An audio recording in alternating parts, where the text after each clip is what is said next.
All right. Hey guys, we're going to talk today about your last assignment with Bloom's Taxonomy. And what the idea is that you guys should be able to write learning objectives and outcomes through Bloom's Taxonomy to apply it to task-based learning or the activity design model theories. So you guys get to decide. It shouldn't be very long. It should be 1 to 2 pages. If you want to include a bibliography or if you want to include an appendix of a couple of materials or examples, that would go in the appendix, and that's fine. So keep that in mind. You guys will need to identify the grade, the length of the lesson, and the theoretical approach. So have you chosen TBL or activity design? You'll write at least one instructional objective, and then you'll come up with a minimum of 6 outcomes. Right? And you guys can choose if these are related to cognitive skill or attitudes. You can mix and match here. They don't all have to be one thing. You can do 2 cognitive, 2 skill, and 2 attitudes. It's up to you. You'll include the key verb and the written outcome. And then finally, you'll detail out the activity or the task. I have examples of both in here.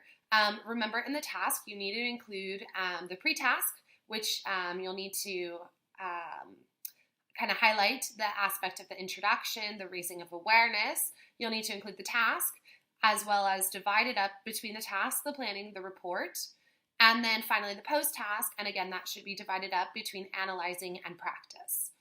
The activity, on the other hand, you'll see in class, it sounds a little bit more daunting than it really is, and once you see this example of this assignment, I think that you might be more willing to try it out. So the activity should include the object, the subject, the tools and artifacts, the community, the division of labor, and the rules. And again, we're going to see some examples now. So how are you going to be evaluated? Well, first of all, you get that point for the objectives that it's clearly written out, right? As well as in the objectives, I would kind of highlight here, this would be kind of where you would explain your student age group and their level of English, because I think that's really important for me to have an idea of who you're adapting this to. Your Bloom's Taxonomy outcomes, so they should be outlined with key verbs, and remember that learning outcomes should be SMART. They should be specific, measurable, agreed upon, achievable, realistic, and time-based. Then you'll get points, and it'll be evaluated quite heavily as well for your task or your activity design. So it should be clearly outlined. It should be detailed to provide a picture of how the lesson would take place in the classroom. And then finally, you have to remember that the coherence. So it should be appropriately adapted to the grade level. The objectives, outcomes, and the task should align, right? I should be able to see that that objective is going to kind of occur by the end of the lesson, and I should see the different outcomes that the students are going to be achieving. And then finally, as always, your conventions.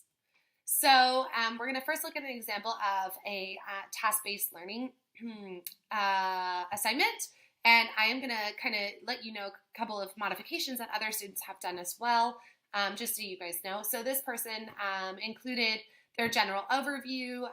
They decided to include their grade level as well as their school system. They came up with a topic and kind of the grammatical tools and the vocabulary that the students would need for this lesson. They outlined their theoretical approach and the number of lessons that this would take and the instructional objective, right? So that's kind of outlined right at the very beginning.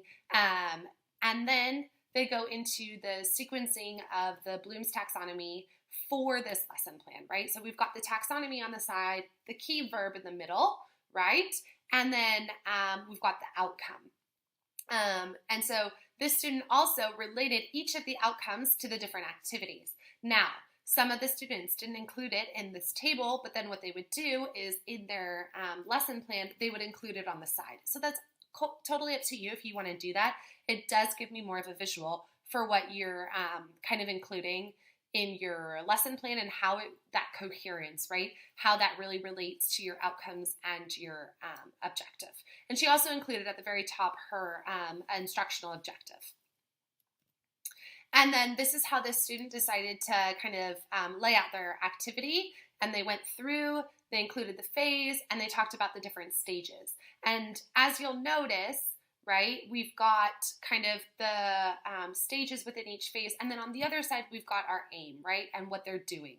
And it should kind of align with what aspect I'm reading. So for example, at the very beginning, we've got the introduction of the task. That's introducing the topic, right? And we've got the activity or the way that this teacher would do this in class. Right? So this is one way to do it. And as I mentioned before, other students have included other columns and then kind of included their objectives there instead of having their own table at the top, or pardon me, the outcome there, instead of having the own table at the top, right?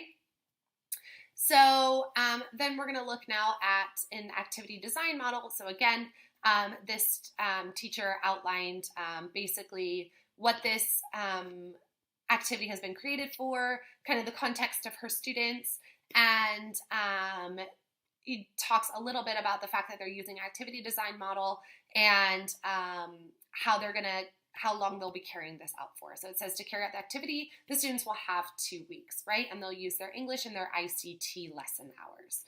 I would have maybe included here that if they use English and their ICT lesson hours, how many hours a week they're including there, right? So is it 4 hours a week because they have 2 English and 2 ICT? Is it 3 hours a week? Right? And then they've included their instructional objective. And again, here we've got the learning outcomes that the student has come up with the key verb and the taxonomy. She used the cognitive taxonomy. Can you mix and match? Again, yes. And then for the activity design model, as you see that kind of weird figure when you're looking through your class notes or when we talk about it in class, there's kind of, I'm not expecting you to draw it out, but I am expecting you just to explain these different things, right? And so it's explaining kind of the objective, which is the object, right? The subjects, so who's going to be doing this, and basically how the students are going to be working, if they're going to be working in groups of 3 to 4, their tools and artifacts, so the things that they're going to need to be able to complete this activity. Then we've got the rules. So this is kind of the guidelines that the teacher is setting out, and also how long they might have, their timetable, right? The division of labor, so how the students are going to work in their groups, and how they decide to kind of work out the roles in their groups, what the teacher should be doing if the students need help. And then finally, the community. So are you going to show this once the students have finished to different people who can help them as well throughout the assignment? So for example, in this one, we've got the English department helping the students, but we also have the ICT department, and there will also be an English language assistant as well, right? And they can also probably get help from their classmates. But maybe you bring people in from the community, or maybe you have them interviewing people, right? So that's where you would kind of include that in the community aspect. So don't think of it as quite that daunting, because it's really not. It's just kind of explaining the different aspects, and so I can have a clear picture of what this activity will be. Right? So thanks for being here. And remember, if you have any questions, feel free to ask them in class. You can turn on your mic, you can write on the discussion board, or you can write in the live chat while we're in class. All right, guys, have a great one. Bye.